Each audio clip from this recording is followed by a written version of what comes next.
And I don't tell this story ever to anybody. I was a successful businessman. I was single.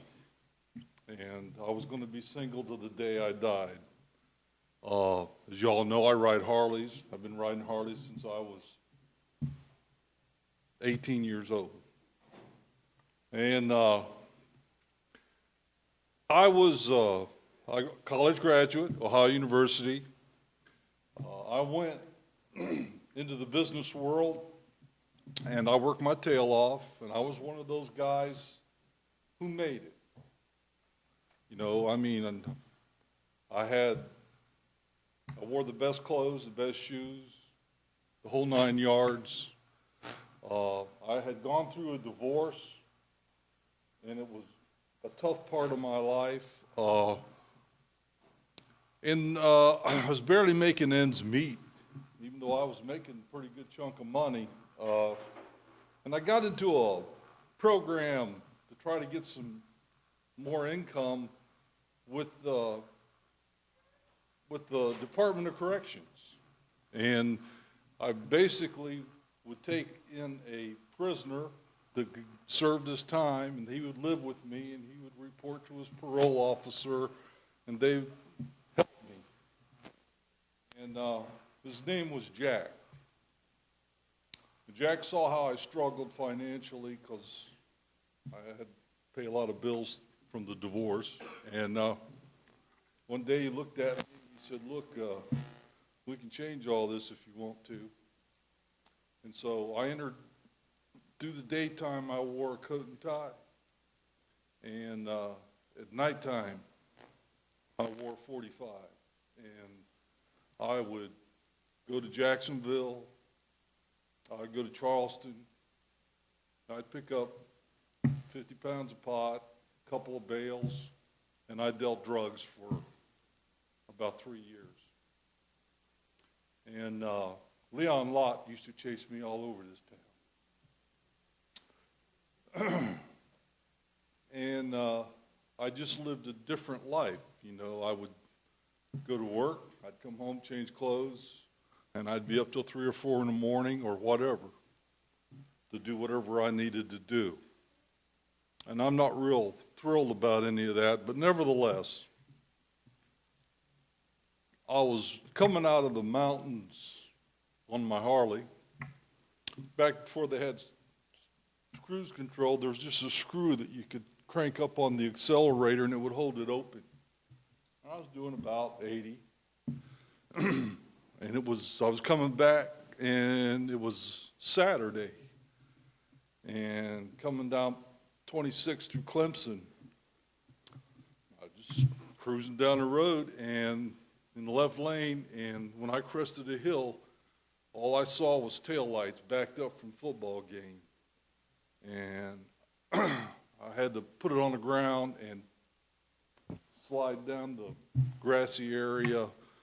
And 80 mile an hour was pretty. I didn't wear helmets. I mean, I still don't wear helmets. And I woke up in the laundry room of Greenville Memorial Hospital. I had $3,000 in my wallet. I had a Blue Cross Blue Shield premium plan. They didn't know who I was. They just thought I was some biker dude. And they put me in a laundry room. And I woke up with a concussion, no broken bones. I called some of my friends to come pick me up. My Harley was totaled. And a couple of days later, I just woke up from a sleep at home. And I say, you know, this just isn't working. My life has to change. I was saved when I was 16. And I quit living that life. I quit doing that life. You know, at the time I was making, you know, $3,000-$4,000 a week. Well, I just stopped because no drug dealers stay free. They always get caught. And I couldn't go through that. I just couldn't deal with that. So I had to learn how to start living with what I had. I went from church to church to church to church. I couldn't find it, but I kept trying. It wasn't a few years later that I started to date Dinah. And I knew she was the right woman, and I knew I needed to stay away from her or I was going to be married again.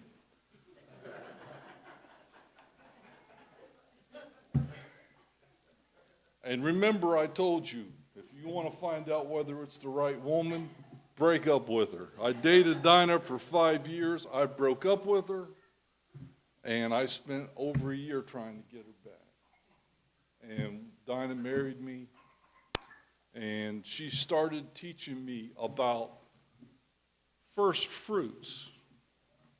And she started teaching me about, I thought $20 was more than enough to put in an offering plate, no matter how much you made. And she taught me different. And the more sacrifice that I made, the more I got rewarded. And this first fruit thing that we talked about, I've been studying about it tonight before I came to church. And I just wanted you guys to know the little short story about me that you don't know. That's the guy I used to be. But I can assure you I'm not that guy anymore. And that's it. How y'all? Y'all doing all right? That's good. I want to thank y'all for allowing me to come to your church and perform for you this New Year's Eve, man. I want to shake your hand, Chuck. That was some good stuff, brother. Good stuff. Y'all give it up for Chuck. I like that. Yes, sir. Thank you. When Chuck said that about his wife, and how he knew he was going to be the one that you was going to marry, and he tried to get rid of it. I was like, well, I'm going through that, and I said, Lord, is that you? And brought me up here. I got one, and I'm trying to. I don't know. I just push her away. You know, she's like, let's go to the movies. No, you go to the movies and just tell me about it. I mean, it's just something about men that we just don't like to be loved. You know what I mean? I mean, we want it, but when we see it, we're like, ugh. And then we start thinking about everything we're going to be giving up. You know, all the nights out, the boys, and all this and this and this and that. But then we start to get older, like me. When you wake up in the morning and something hurt for no reason, you start looking around the house to see if anybody been in there overnight. Somebody did something to you while you were asleep. What's going on? It didn't hurt when I went to bed. What happened? But then you start getting older and stuff, and then you start to realize, you know, and then and I call every man on this planet a king, as a reflection of God, you know. I mean, we're from kings, so we're from a king, so we must be a king. So when I see that, then obviously the woman must be the queen, you know. And a woman, and here's the thing about a woman, no matter how much control we think we have as men in the house, at some point in time we realize that control is an illusion that queen allows us to have. we don't have any control. If you got kids in the house and you get mad, let me tell you something, the house will still continue to function. You just mad. The kids be like, what's wrong with dad? Nothing, leave him alone, he'll be all right. Kids be stepping around you and everything. You just like, woo, hey daddy. And just keep it moving. Kids still going to school, dressed nice, his dad just mad. Grass still getting cut, he out there cutting it, mad. Mad. And you can hear him out there.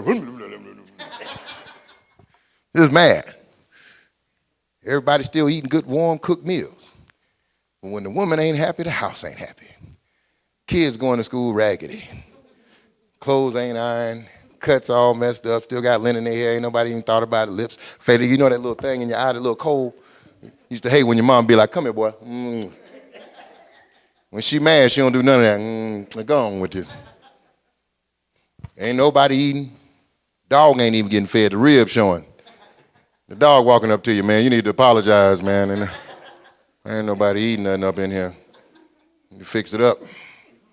I sit here and I think about them. And women, though, the thing about women, though, is so valuable in so many different ways. And as a man, you have to learn how to accept their reality. You know what I mean? And when I say their reality, they're true double standards that being a woman allows you to have. You know what I mean? When you're a woman, you can do things or ask things of him that he will never ask of you. Like this, let me see your phone. Now listen, let me tell you, when she come to you and say, let me see your phone, you need to be quick with it. You need to respond. You don't need to hesitate. You just need to be like, wow, boom. Just like that. Because any type of hesitation, any type of ignorant question like, what you need to see my phone for? Brother, you done launched an investigation. You are now under investigation. From the beginning, you don't even know when the investigation, you like Trump right now, under investigation, you know what I mean? You walking around the house going, no collusion, no collusion. And she'd be like, we'll see, as soon as the investigation is complete.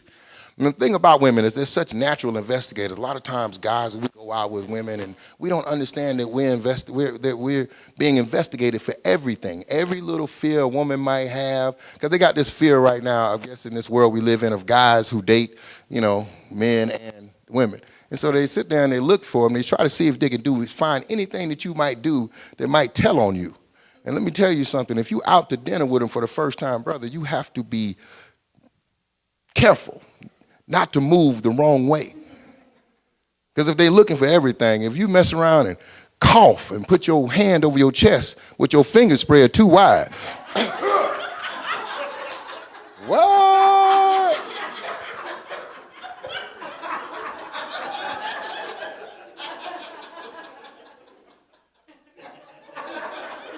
Are you all right? Yeah, I'm all right.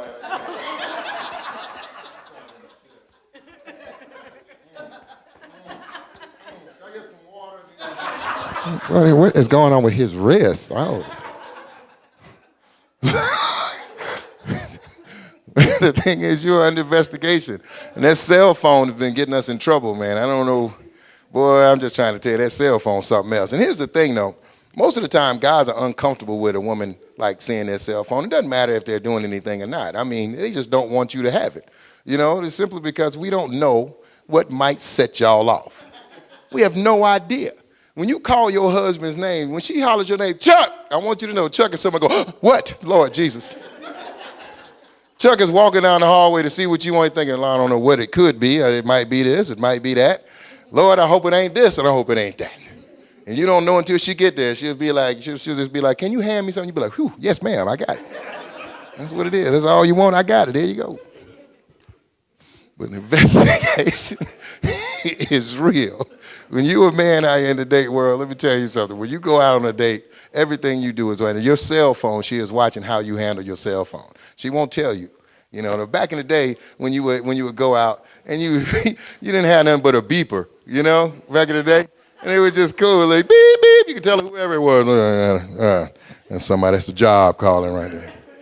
I call them later, That cell phone tell on you. You can't put it on vibrate because then she'll notice his phone never rings. She'll notice. So you have to have it up. All the way, you got to have the volume all the way up. Then if you go out to dinner or whatever and you're sitting at the table, there are things you're not supposed to do with the phone. You're not supposed to put the phone, first of all, in your pocket. You have to present it. Don't put it in your pocket and try to hide it because he putting the phone in his pocket. Obviously a player. But then when you take the phone out and sit it on the table and turn it face down, oh, brother, did he put the phone face down? He must not want me to see when somebody called. But see, our men have gotten hip to this now. I want you ladies to know that we catch up. We might be slow, but we catch up. So a lot of times you see men out now and they'll put their phone on the table face up and the woman will be saying, oh my God, he's got his phone face up. He is so open and honest.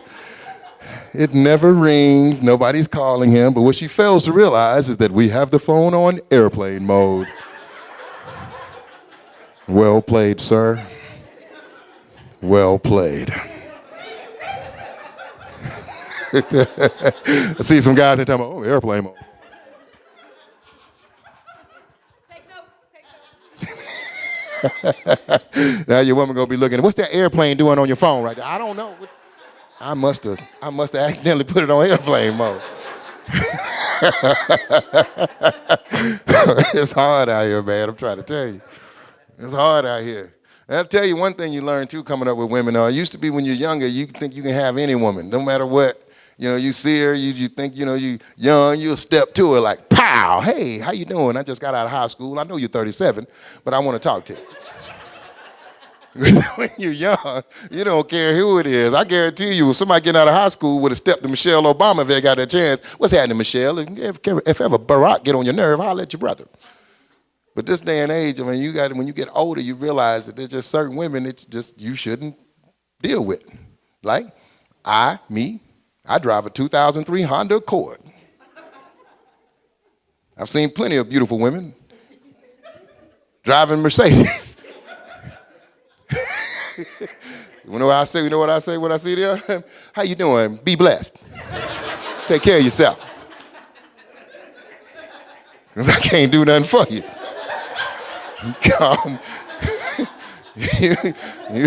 You call me Tim, my tire blew out. Oh, well, we'll have to talk to Pastor Campbell when we get to church. See if we can't talk to some of the congregation. I don't know what we're going to do. Me and Jesus, Jesus might fix it, but I can't fix it. You can't afford to fix her car. You can't afford. And that oil change in that Mercedes is too much, too. That's the first thing. Even if she winking at me, hey, your oil change cost $300. Get on. Go on somewhere. Can't deal with that. I can't do it. I'm tell you now, a lot of times women will set you up too when you're talking to them, You're talking to them and they're trying to figure out, because here's the thing, women need to see themselves like they are. They are the jobs. We, as men, are the employees. Whenever y'all are going out with us, we don't really need to answer, we have to answer all y'all's questions. Y'all don't have to answer none of our questions. None. Because y'all are the most valuable players. None of us rugged good looks have ever gotten us out of a speeding ticket. I don't care how good you look. Get out the car, you're going to jail. It's your nice looking self. Turn around, nice looking. You work out, put your hands behind your back.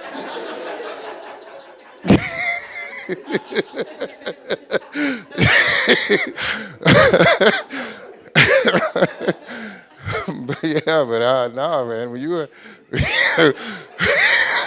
a guy, man, it just doesn't work. Women are the most valuable players in the situation, man. It's simply because they're women. And I'll tell you something else too. One thing, I was dating a woman, and I used to be one of these guys that used to like to be right all the time. Used to want to be right. Just want to be right. And even if you are right, let me tell you something. A woman told me this one time. I kept backing her into the corner. I back into the corner with my logic, because I'm a logical person. But I failed to realize that logic doesn't matter in a situation when you're dealing with a woman. If she is mad about something, most of the time what she's yelling at you about is not what she's really mad about. Usually it's something that she's been percolating, It's been percolating. And you think she mad because you ain't took the trash out. It ain't that trash. That trash was just a fire that lit it up. I'm so sick of you. You get on my nerve. Take the trash out. You be like, all this up with some trash? It just is what it is, because you got to understand them. And I'll tell you this, a lot of times, back to the cell phone things, I've seen these young guys, I like to say the millennials, the parents of the apocalypse. Something about these millennials, I don't know what's going on.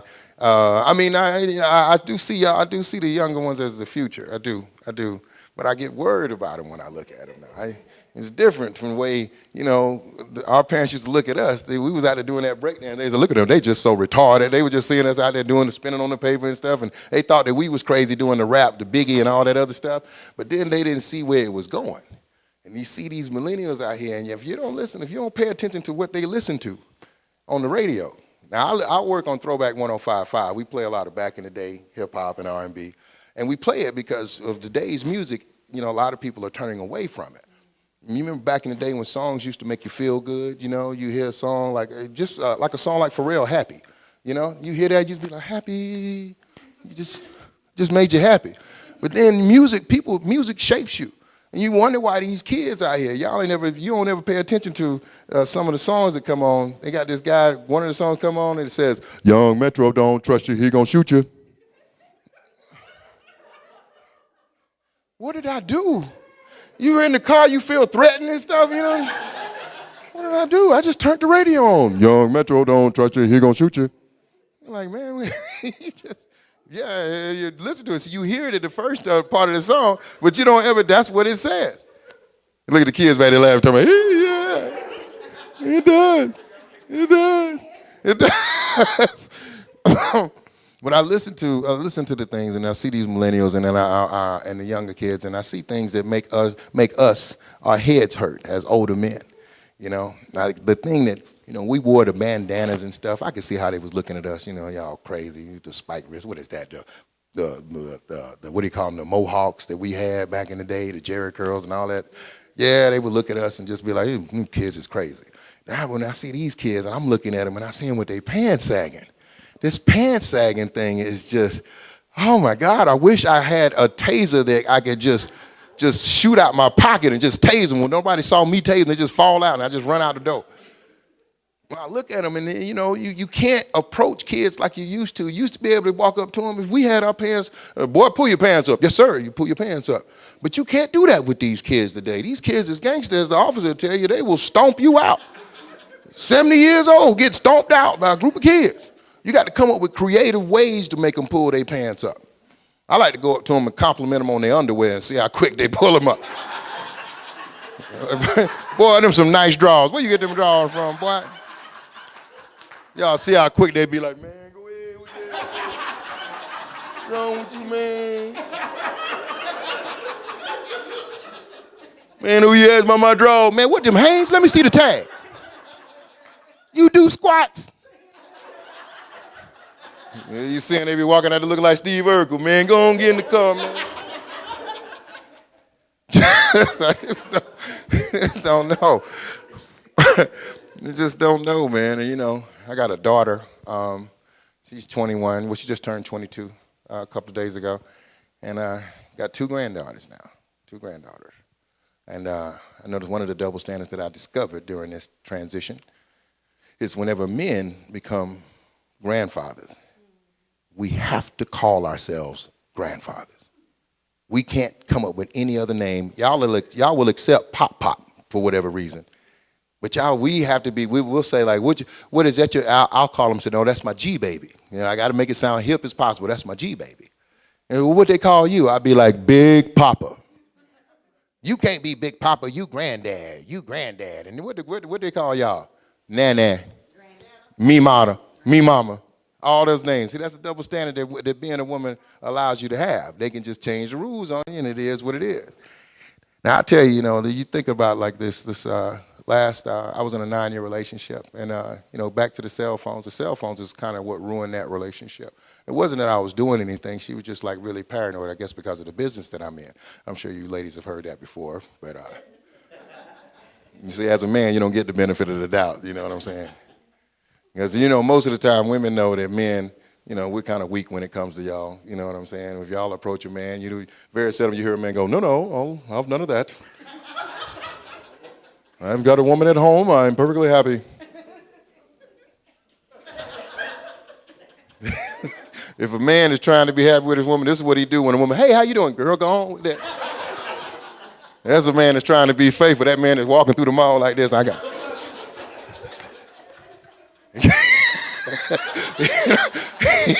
He don't make no eye contact with no women or nothing. Hey, how you doing? Hey, how you doing?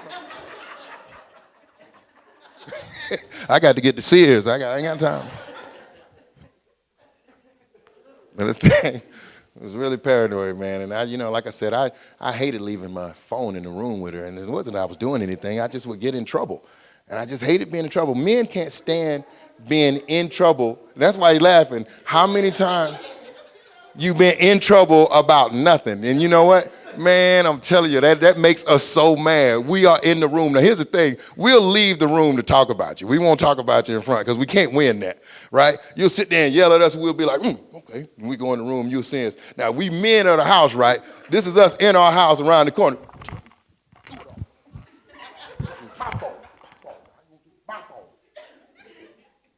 Tim, huh? Well, I tell you, man, I used to hate to leave my phone in the room because she had me feeling like I was on eggshells. When I would get out when I would get up out of the room and leave to go into another room and forget I left my phone in there. Before I did what I was going to, to do, what I left the room to do, I would come back and get the phone, simply because I knew that if she had it there, and I couldn't have it locked. Because if you got a little combination on it, she say, "What's your combination?" Brother, you got to give it to her. 1, 2, 3, 2, go ahead. It's all in there. But I was so paranoid because it would just be crazy. So I remember one time, man, I had this really good job. And I got halfway to work one time, and I was late all the time for this job, man. I got halfway to work. Was running on time, barely, how we do, barely, get there right in time. I was running late, but I was gonna make it. I reached over for my cell phone to check for the time. And I realized I left the phone at home. I looked over at Jesus, and Jesus said, "You in trouble, boy." I said, "Go on, Jesus. don't play with me now." So I had to pull over and make an executive decision. I see the boss said I can't be late no more. If I'm late, I'm gonna lose this job. This job pay a good $65,000 a year. But she got that phone at the house. I got to get that phone. Job can go wherever I need to get home and get that phone. And when I say I jumped the median in the Mercedes, laid down, doing about 100, trying to get back to the house, doing it through Lexington County. Yeah, exactly. That's how crucial it was. So as I was rolling through Lexington County, doing about 100, it's inevitable that the police will pull me over. Woo! I said, "Oh, Lord. He gonna pull me over, I'm going to jail, and she gonna have the phone. This is terrible." It's terrible. So I got there, man, and I said, I was thinking, I said, lie to him. Just tell him something, come up with something, tell him something. But then, a little voice said, "No, just tell him the truth. You'd be surprised." And this is when I found out that men know men. No matter what race, no matter what profession, gangsters, police officers, we all want happiness, and we understand what it's like to be in the doghouse. Cop came up to the window. He said, "Good Lord, son. He's doing about 100. Where you out to in such a hurry?" I said, "Officer, I left my phone at home with my wife." He said, "You did what?" "Follow me." And we took off. We were heading down the road, man. And listen, I'm telling y'all, he must have been on the phone with other police officers because they had intersections blocked out.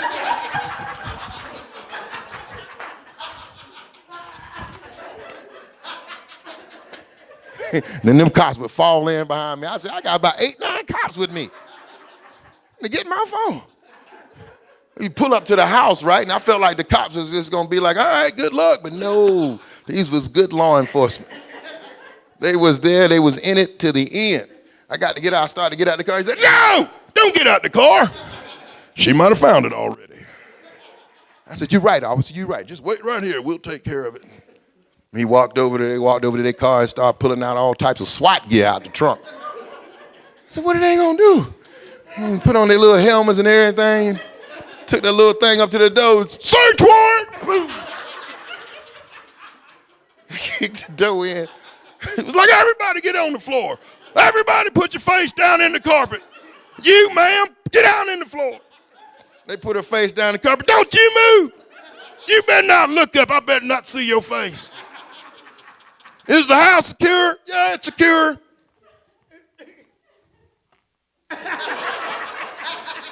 I came on in it, stepped over. Stepped over. And with that said, give it up for good law enforcement. Good law enforcement.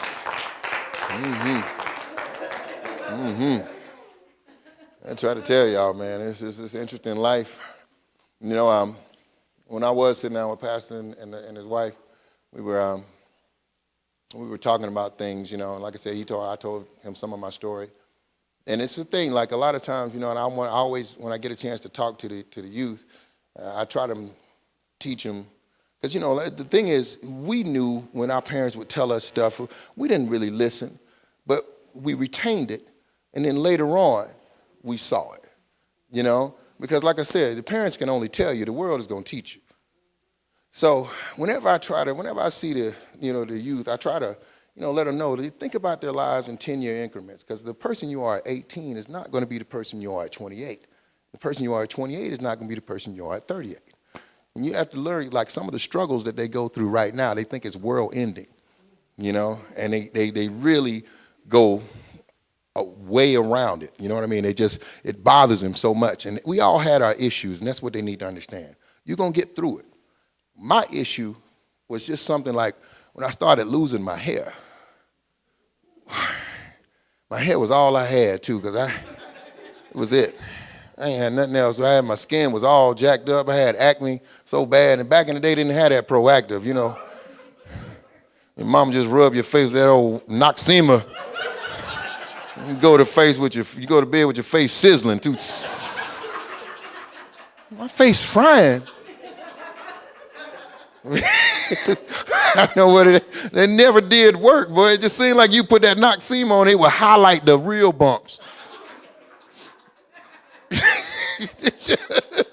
It never worked. It was terrible, man. It's just like, and they didn't have none of the stuff. They didn't have stuff for skin. They didn't have that Rogaine stuff back then. It was just it. It was bald and bumpy. That's what they would call me.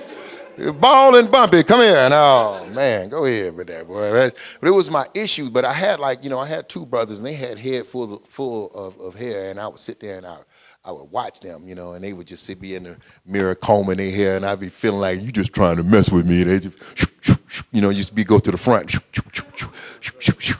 But see, I had a different type of hair. If you look at my beard, you'll see, something, it grows like, I inherited it from my dad. I don't know where he got his from. Maybe want to do some Ancestry.com, but still. What happened was, right here, it started going from the front to the back. It was like one hair just said, I'm out of here, and the other ones, it was just like, all right, we with it too, we gone too. I don't know what happened, man. It was it. It was terrible, man. It was terrible. So I grew, man, and I'm gonna admit this, and I can tell you this from the church. Chuck, if you can do it, I can do it too. And I grew a flap, man. I grew a long flap on this side. Listen, and I used to slick that thing over, right? Slick that thing over real hard. I used to have that curl activator gel.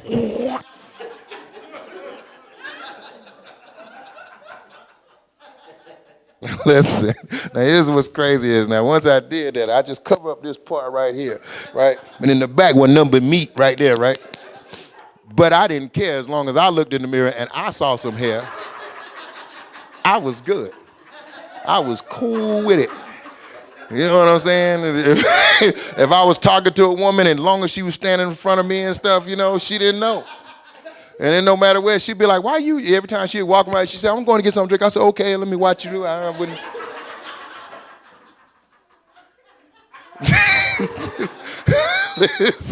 Everywhere, if she was somewhere, if she was over there, I'd be facing her all the time. But the thing about it, though, like, it was cool. Like, it was cool. The thing about this flap, though, it was cool because, like, whenever I would, like, do it in the morning when the curl activator was fresh, it just lay there and stuff. The wind hit it, wouldn't do nothing. But as the day progressed, it started to dry out.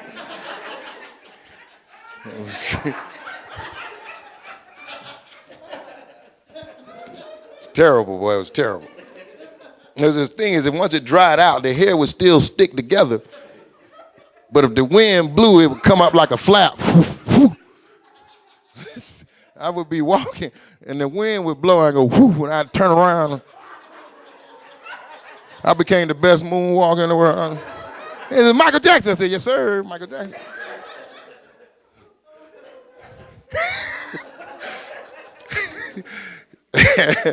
And like I said, I always felt like, I didn't know why I was going through those things as a kid, but as I look back, I always felt like, I needed to go through those things. God needed, you look back over your life and you see the things that he did, and a lot of the things that he did was to keep me humble, and because a lot of times if I had achieved some of the things that I did later on in life, I wouldn't have been mature enough to handle it. I'm still learning. I mean, I'm not all the way there, but I wouldn't have been mature enough to handle it. So he would always do things to let me know that humility was the way for me to go. And every time I tried to shine, it never worked out, ever.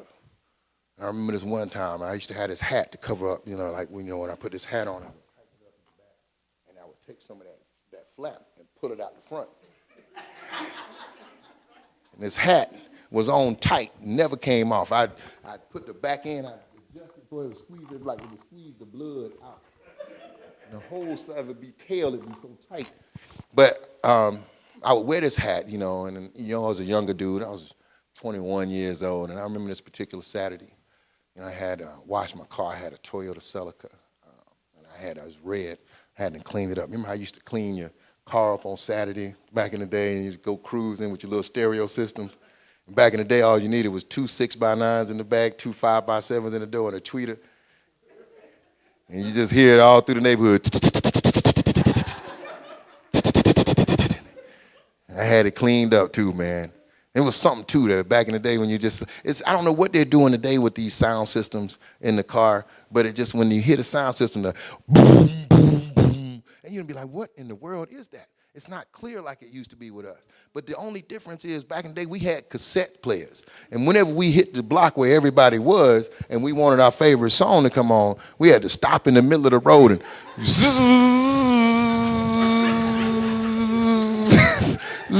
see, with the CDs, y'all just go right to it. We had to rewind. People in the car, people behind you blowing. I'm trying to rewind myself.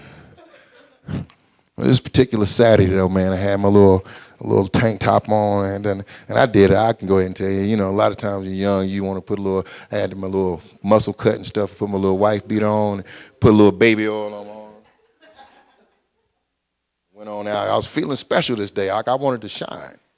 So I went and I said, I had a pocket full of money. I think it was income tax income. Pocket full of money, man. Big old wad too, man. I ain't even had, as I was young, I ain't even had no wallet. I just stuck all that money in my pocket. So I remember I went downtown Spartanburg. I went to go and pay a bill.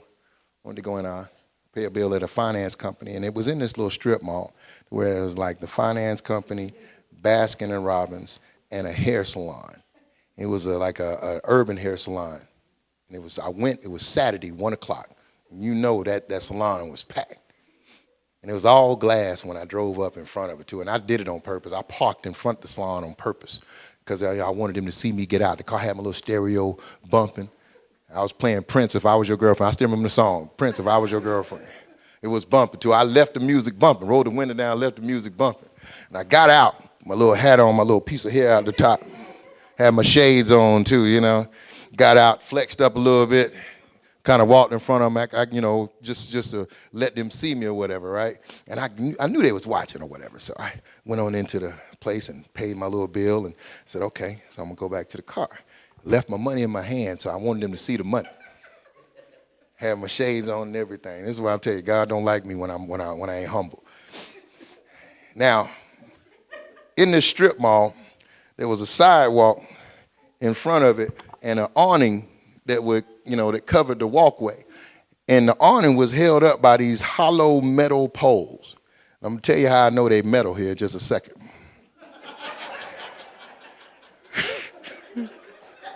So I done came out the thing, came out the finance thing. I walked past Baskin and Robbins and I started looking over toward the salon. My little shades on, right? I even looked out the top of my shades, all sexy and stuff out the top.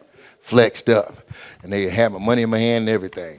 I saw them, they was looking, and I turned and stepped dead into one of them poles. When I say I hit that pole, I knew it was hollow because it said, doo. And when I say I hit it flush, like stepped into it, like right there, boom, hit it, the hat done came off. The shades, one of the lenses had done popped out of it. The money I had in my hand, I had to drop it all on the ground. I had to went down to one knee like the Lord done called on me. I was down like this. I was dizzy too, man. I ain't gonna lie. Well, I could still hear the pole going, doo. And I was sitting there and I said, oh Lord. I said, please, Tim, just don't look over there in the salon. Find your hat. And I reached around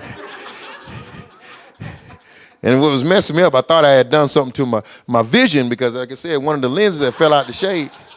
So I had to get it together. I was like, I done popped out an eye or something.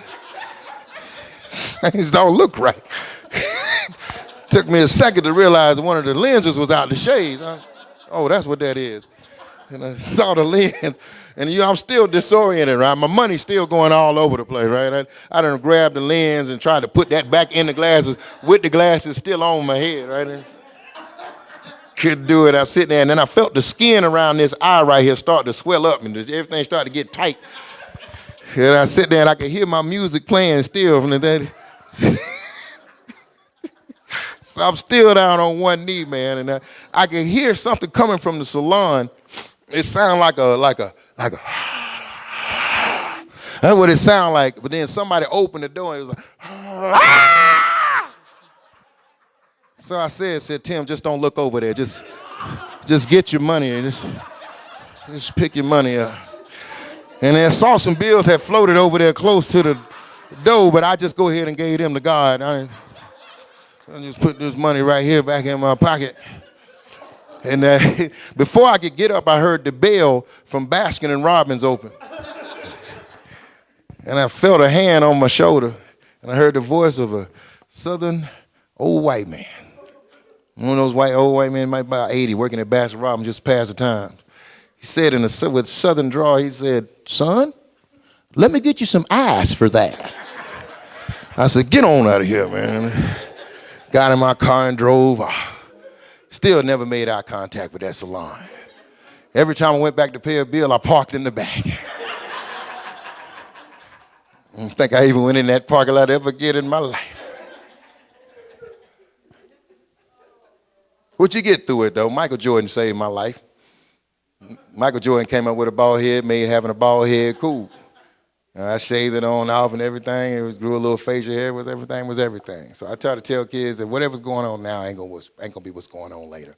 It's not as much of a big deal as you make it out to be. So when I sit here and I think about everything, man, that's going on in this day and age.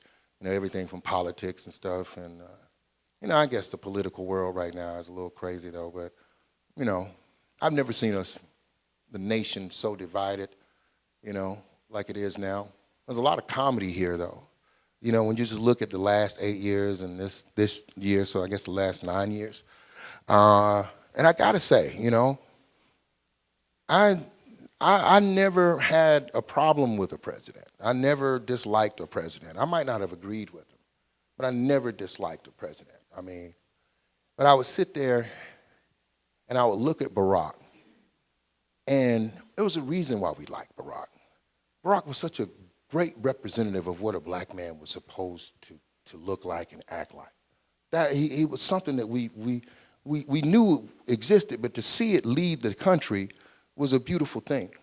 And to see him be so classy in the face of adversity, as much as he was, regardless if you agreed with him, if you didn't agree with him, that's fine, but you could never take away from the fact that he was really classy, and he never, ever lost his cool. But there was one time I thought he was. There was that one time he was talking to the nation, talking to the world, State of the Union address, and somebody said, "You lied." I almost saw Barack lose at that time. Barack was like, "No, not true, not true, not true." Never lost it. But I always wanted to see him lose it one time. One time. I wanted to see him do it one time on the way out, maybe his last address. I wanted him to come up and just be like, like to thank you all for your support over the years. Michelle and I, Sasha, Malia. Greatly appreciative. It's been wonderful being your president for the last 8 years. But I'd like to address some of these House Republicans who've made my life pretty strenuous over the last 8 years. I remember when I came out with the Obamacare, healthcare.gov, a lot of you didn't like it. You didn't like it, not at all. You talked about it, all types of stuff, but I want you to know, when we leave the White House, I've got another website that you Republicans could log on anytime. mybutt.com. I just wanted to see him do that one time, just flip out. Come on, Michelle, Sasha, Amelia, get in the neon. We're out of here. I just wanted to see him lose it just one time. And then I saw the way we treated Hillary, and I was paying attention to the black community and how they were treating Hillary, and I couldn't understand it because we used to love Bill Clinton back in the day. We did. Bill Clinton would just come and play that saxophone. We'd be like, boy, that's the first black president right there. We would just show him all kinds of love. But then I don't know what happened and where Hillary came in, but all of a sudden they was making Hillary sound like a witch, and it was so terrible. I was hearing black people do that. And I remember asking this one young black lady, it was the younger kids that was talking about it. I asked this one guy, I said, why don't you like Hillary? 'Cause she lie. She lie all the time. She tell lies. Lie, lie, lie, lie. And I looked at her, I said, well, look here, if you got free lunch in school, your mama lied. Well, what's the big deal?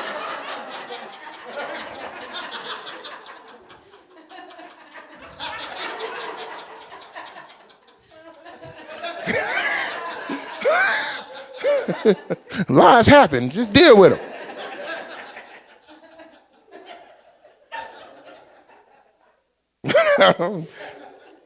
There ain't nothing wrong with free lunch, man. I had free lunch. My mama, I appreciate her lies. I mean, she lied. And the church,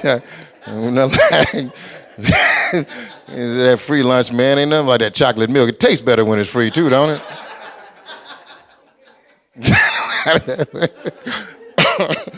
Well, yeah, man, and then I see like the way the world is going. It's so divided right now, man. I just say this last thing, then I'm gonna get on out of here. But this is one thing that I see right now. I would have thought that, when I walked into this church, true story, and I saw Chuck and his wife, I just started smiling, just because I didn't expect to see it.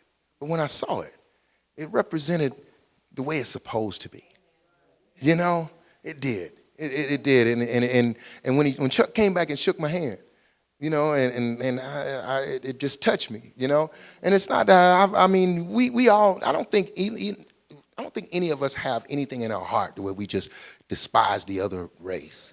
I think we have moments of anger, and anger is an illogical emotion that brings about illogical reactions. So you have to slow down and think, man. And one of the things that I always try to do is whenever I'm working in an environment and it's mixed, I think that it's a good thing to be able to have open dialogue, because there's going to be some things that we don't understand. There's going to be some things that white people don't understand about black people.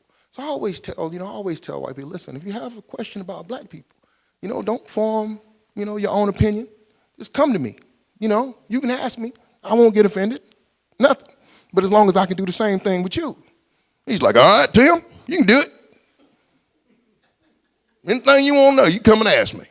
I said, okay. I said, well, first question real quick. Why is it when y'all get drunk, y'all like to get in the truck, ride around and holler out the window, yeah! Well, Tim, because it's fun. I said, okay, that's what it is. I said, if you got a question for me, you can come back and ask me. He said, all right, I'll do it. So he came back to me about a couple of weeks later. He's like, Tim, come here, man. Got a question for you. Look here, man, I went out to one of your night spots the other night. I didn't have much to do. I was just out there, man. I was sitting at the bar, man, just sitting there, having a good time, listening to the music. Wasn't really doing too much interacting. But I'm sitting there at the bar, man, and Tim, all of a sudden, this black dude comes up, sits down next to me. He's sitting there for a while, and for long, another black dude comes down and sits up there, sits next to him. Black dude number one looks over at black dude number two and says, what's up? Black dude number two looked back at black guy number one and said, what's up? Black dude number one asked black dude number two, again a little louder, what's up? And Tim, they started fighting.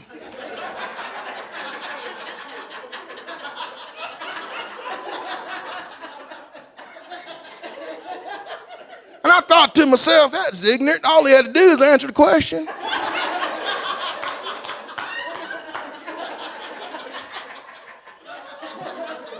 Just tell him what's up. You don't answer a man with a question, Tim. That's aggravating. So anyway, they got to fighting and everybody started shooting and I left. But I went back the next night because there's some nice looking ladies in there, Tim. And sitting down at the very same spot on that bar, man, right there, same night. Next night, man, was at the same spot, sitting right there, man. All of a sudden, black dude comes up, sits down next to me, Tim. He looks at me, Tim, and he says, "What's up?" God is my witness, Tim, I ain't never fought so hard to get an answer right in my life.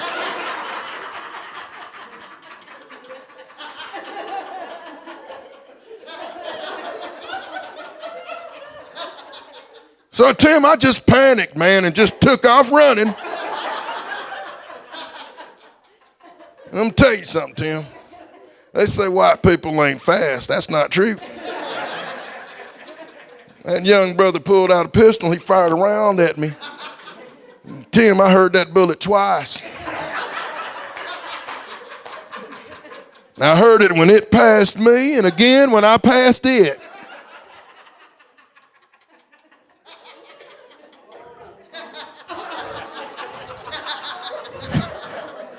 So I just want to know, Tim, I tell you all that, just ask this one question. What's the answer to what's up?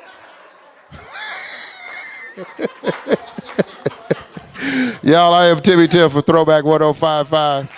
Thank y'all for coming out. My hallelujah belongs to you. Sing my hallelujah belongs to you. Sing my hallelujah belongs to you. Sing my hallelujah belongs to you. You deserve it. You deserve it. You deserve it. You deserve it. Sing my hallelujah belongs to you. Sing my hallelujah belongs to you. Sing my hallelujah belongs to you. Sing my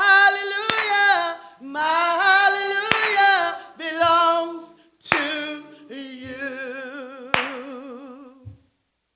You deserve it. You deserve it. You deserve it. You deserve it. Sing all of the glory belongs to you. Sing all of the glory, all of the glory belongs to you. Sing all of the glory, all of the glory belongs to you. Sing all of the glory, all of the glory belongs to you. You deserve it. You deserve it. You deserve it. You deserve it. You deserve it. Say belongs to